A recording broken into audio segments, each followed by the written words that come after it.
बिल्कुल आप ठीक कह रहे हैं। आई थिंक इसमें बिल्कुल ये वाज़ेह है कि पाकिस्तान की एयर स्पेस बिल्कुल इस्तेमाल नहीं हुई, किसी तरह की और भी जो फैसिलिटी है वो इस्तेमाल नहीं हुई। यूएस के चेयरमैन जॉइंट चीफ ने जो एड्रेस भी किया था आफ्टर दिस अटैक, उसमें बड़ा क्लियर है कि पाकिस्तान ने इसमें किसी तरह की मदद नहीं की। इवन बिफोर दिस अटैक, मैं अमेरिका में भी कुछ लोगों से, थिंक टैंक के लोगों से बात हो रही थी।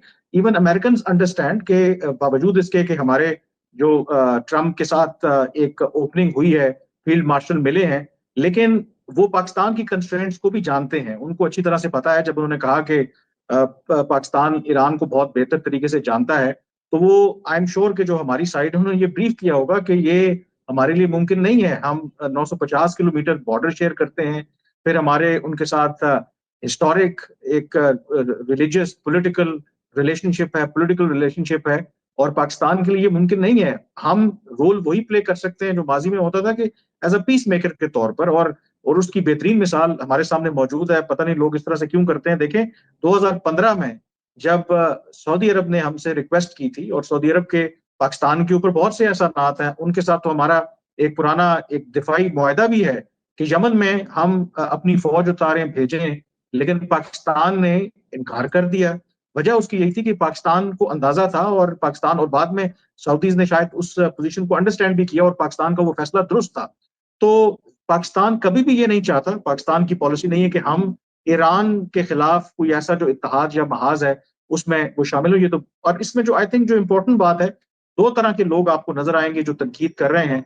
शायद या तो वो लोग जज्बाती हैं, या वो लोग नासमझ हैं, या फिर उनका किसी एक खास जमात के साथ ताल्लुक है, तो वो कोई मौका जाने नहीं देते कि जिसमें पाकिस्तान और पाकिस्तान की जो क़यादत है या मौजूदा गवर्नमेंट है उनको शर्मिंदा करें या अंडरमाइन करें। और वो और दूसरा आपको नजर आता है, अगर आप भारत को देखें, भारतीय मीडिया, मैं बड़ा हैरान था कि एक तरफ अमेरिका ने हमला किया है ईरान के ऊपर, और भारत और भारतीय मीडिया, उनके कमेंटेटर्स, उनकी तोपों का रुख जो है वो पाकिस्तान की तरफ था। वो पाकिस्तान को कह रहे हैं जी कि आपने बैक स्टैप कर दिया, ईरान ने को ये कर दिया, वो कर दिया। Fact of the matter is कि जब भारत के प्राइम मिनिस्टर मोदी साहब ने ईरान के प्रेसिडेंट को कॉल की, उनके अंदर मजम्मत करना तो दूर की बात, वो जो एक्स के ऊपर अभी भी उनका पैगाम पड़ा हुआ है, उन्होंने नाम तक नहीं लिया अमेरिका का, कि वो नाम लेकर के वो मजम्मत करते। तो वो इंडियन मीडिया हमें कह रहा है कि जी हमने उनको बैक स्टैप किया है। हमारी तो वो पजीराई कर रहे हैं कि जिस तरीके से पाकिस्तान ने सपोर्ट किया। तो मुझे ये लगता है कि आई थिंक उसमें जो पाकिस्तान के अंदर जो लोग तनकीद करने वाले हैं, दो तरह के लोग हैं। शायद एक उनका पर्सनल जो ग्रज है उसको निकाल रहे हैं, और दूसरा शायद एक तबका जेन्युइनली ये भी चाहता है, जो शायद नासमझ है। वो कहते हैं कि देखिए जी, ईरान हमारा पड़ोसी मुल्क भी है, इस्लामी मुल्क भी है, हमें खुलकर मैदान में आ जाना चाहिए, उनको सपोर्ट करना चाहिए, मिलिटरीली सपोर्ट करना चाहिए, जो दुनिया में कहीं नहीं होता। जस्ट इमेजिन करें कि ये जो स्टेक्स है ना इसके, ईरान पे जो कुछ हो रहा है, वो पाकिस्तान के सिर्फ हाई नहीं है, हमारे से कहीं ज्यादा रशिया, चीन के जो स्टेक्स हैं वो दांव पर लगे हुए हैं, क्योंकि उन पर भी लोग क्वेश्चन कर रहे हैं। जब अमेरिका के बाद अगर कोई बड़ी ताकत है तो चीन है, उसके बाद रूस है। जब ये दोनों ममालिक, अगर तो ये ममालिक खुल के आ जाए ना कि शामिल हो जाए, अपनी फौजें उतार दें, ईरान के साथ आके खड़े हो जाएं, फिर बात हम मान भी लें कि देखें जी अब तो पाकिस्तान को भी ये हिम्मत करनी चाहिए। जब ये इतने बड़े ममालिक, जो मैं कहता हूं कि मिलिटरीली अपने आप को उतार भी लें, तो शायद वो फैसले का जो बोझ है वो बर्दाश्त कर भी लें। उनकी मैशत बहुत बड़ी है, उनकी मिलिट्री पावर उनकी बहुत ज्यादा है, शायद जो अमेरिका है वो डिटर भी हो जाए। जब वो ममालिक ऐसा नहीं कर रहे, तो तवक्को आप पाकिस्तान से ये कर रहे हैं कि हम जी खुलकर टक्कर ले लें सीधा अमेरिका के साथ।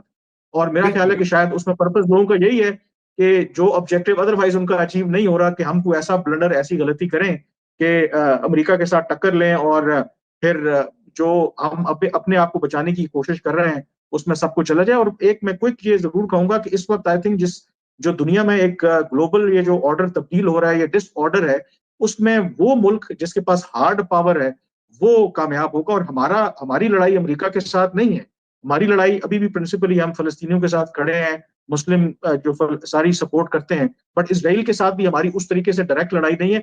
हमारा इमीडिएट जो झगड़ा है, लड़ाई है, वो आपकी इंडिया के साथ है, और इंडिया के साथ मिलकर इसराइल जो है वो हमें नुकसान पहुंचा सकता है। तो हमें वाइल ईरान के लिए पीस एफर्ट्स हमने जारी रखनी है, हमने नजर उधर भी रखनी है। तो मेरा ख्याल है पाकिस्तान के अंदर या पाकिस्तान के बाहर बहुत से हमारे एनिमीज हैं जो चाहते हैं कि हम इस ईरान वाली जंग में उलझ जाएं, और फिर जो भारत है उसका एडवांटेज लेके हमें जो हमारी जो भी एक हमने एक अपर हैंड लिया है उसको वो हिसाब बराबर कर सकें। थैंक यू कामरान, आपने बहुत जामे अंदाज में इन तमाम चीजों को एड्रेस किया, क्योंकि ये डिसइंफॉर्मेशन या मिस इन्फॉर्मेशन जो है ये दो ही सोर्सेज से आ रही है। एक तो एक सियासी जमात है, और देखिए मैं तो खुद, मैं अब एतराज वो एहतियात करता हूं कि मैं कोई इस तरह की बात ना करूं जो कि किसी एक पॉलिटिकल पार्टी के हो, लेकिन मसला ये है कि वो सारे के सारे अकाउंट्स उनसे मुंसलिक है, उनको देखिए। और मुबशर भाई, गोदी मीडिया का जो मौकफ है उसमें ऐसी मुमासिलत है, मसलन ये कि पाकिस्तान की एयर स्पेस यूज हुई, कि पाकिस्तान ने ये कर दिया। ये फिनोमेना क्या ऐसी वजह है कि मुझे ये समझ नहीं आती कि मुश्किल हालात में तो बदतरीन से बदतरीन जो दुश्मन, इसमें ईरान को ही देख लीजिए। ईरान में वो लोग जो कि रजीम के सख्त मुखालिफ हैं, खवातीन खुद वो हिजाब पहन पहन के वीडियोस बना रही हैं कि मैं पहनूंगी, एक रेजिस्टेंस का एक होता है। इधर क्या मसला है? मैं देख रहा हूँ आप दोनों ट्विटर पे बड़े एक्टिव होते हैं, और मैं समझने की कोशिश करता हूँ कि उसको अगर एक एनालिसिस में देखें। मुबशर भाई जरा ये समझाइए कि ये क्या, ये फिनोमेना किया, ये है क्या मुसीबत? देखिए, मसला ये है कि ये हम शायद जमातों से ज़्यादा शख्सियात के पैरोकार हैं। हमें लगता है कि शायद जो हमारा बाबा है वही सिर्फ ठीक हो सकता है, या ज़ाहिर है उसमें देखिए अगर सिफारशी सतह पर पाकिस्तान से हल्की सी कोई जल्दबाजी हुई है तो मेरे ख्याल में ट्रंप को नोबेल पीस प्राइज़ के लिए नॉमिनेट करने की वो टाइमिंग गलत हो गई हमारी। ठीक है, हमें नहीं पता था कि उन्होंने हमला करना है, बहरहाल वो हो गया। लेकिन अपार्ट फ्रॉम दैट देखिए, पाकिस्तान ने ओआईसी के प्लेटफॉर्म से, यूएनएससी के प्लेटफॉर्म से, और अपने तौर पर भी, डिस्पाइट द फैक्ट के आसिम मुनीर साहब की मुलाकात हुई ट्रंप से, उस जिस दिन हमला हुआ नेक्स्ट डे पाकिस्तान ने उसी दिन मुजम्मत की करारदाद मंजूर की। तो हमारे यहाँ मसला ये है कि बस मुखालफत बराए मुखालफत है, क्योंकि मैं आपका सियासी मुखालिफ हूं तो आप अच्छा भी करेंगे तो मैं उसमें से कुछ गलत निकालूंगा। ऐसे मौके पर चाहे वो भारत के साथ हमारा महाज खुला हो या किसी कौमें मुत्तहिद होती हैं। कामरान ने बड़ी अच्छी बात की, आपने बड़ी अच्छी बात की ईरान की। देखिए कैसे मुत्तहिद हुए। मैं यहाँ तुर्की में बैठा हुआ हूँ, यहाँ जब ऐसा कोई मसला होता है तो हर शख्स मुत्तहिद हो जाता है, चाहे उसके जो भी नजरियात हों, जो भी ख्यालात हों।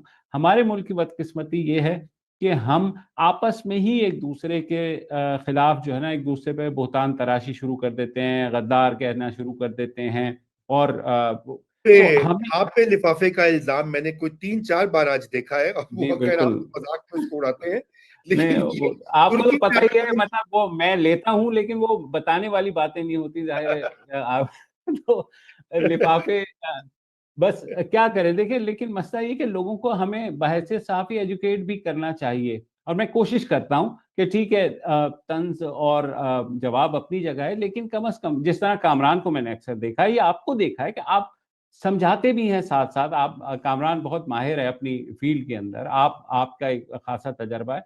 तो हमारी जिम्मेदारी भी है कि हम लोगों को समझाएं भी। ठीक है, वो हमारे यहाँ फ्रिक्शंस इतनी ज्यादा हैं, चाहे वो फिरका वाराना सतह पर हों, चाहे वो नस्ली सतह पर हों, चाहे वो सियासी सतह पर हों।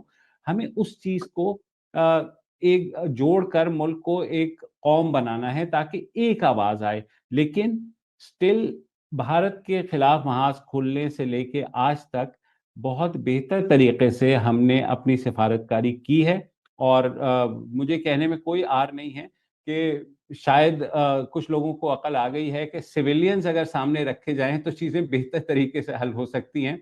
वो पाकिस्तान का केस बेहतर तरीके से पेश कर सकते हैं। और देखा, आप आए इंटरनेशनल मीडिया पर, एजाज हैदर आए, मुशर्रफ जैदी, और बहुत से ऐसे लोग, सबसे बढ़कर जो हमारे साबिक नेशनल सिक्योरिटी एडवाइजर थे मुईद यूसुफ, तो जी। वो लोग आए, उन्होंने बड़े मुदल्लिल तरीके से पाकिस्तान का नैरेटिव पेश किया। हमें जरूरत इस बात की है कि हम कम से कम कौमी मामलात के ऊपर मुत्तहिद हो जाएं। जो हमारी फॉरेन पॉलिसी है या हमारे जो ताल्लुकात हैं दूसरे, वो किसी एक सियासी जमात के आने जाने, हुकूमत के आने जाने से मुतासिर नहीं होना चाहिए।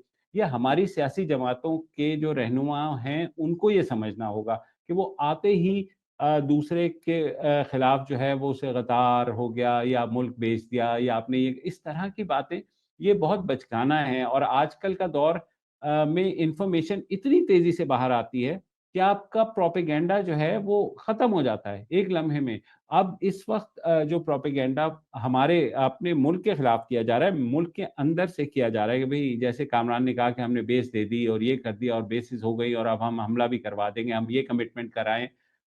प्लीज़ थोड़ा-सा सिर्फ़ आप अपने मुल्क से सोचें ना। सियासी वाबस्तगी मेरी भी होगी, आपकी भी होगी, कामरान की भी होगी, लेकिन हमारी एक ज़िम्मेदारी भी है कि जब मुल्क पर कोई ऐसा कड़ा वक़्त आता है, तो हम हाथ में हाथ डाल के खड़े होंगे, चाहे आप कंज़र्वेटिव हों, मैं कंज़र्वेटिव हूँ, कामरान लिबरल हो, आप। तो ये चीज़ हमें समझने की है, जो हम शायद समझ नहीं पा रहे। लेकिन ये हम सहाफ़ियों की ज़िम्मेदारी बहरहाल बनती है कि हम चाहे किसी भी तरीके से कोशिश जारी रखें कि लोगों को एंगेज करें, उन्हें समझाएँ कि मुल्क सबसे पहले है, शख्सियात आएँगी, चली जाएँगी, लेकिन मुल्क ने यहीं रहना है और जो मुल्क की पॉलिसी है, उसको हमने एक कंटिन्यूएशन देनी है।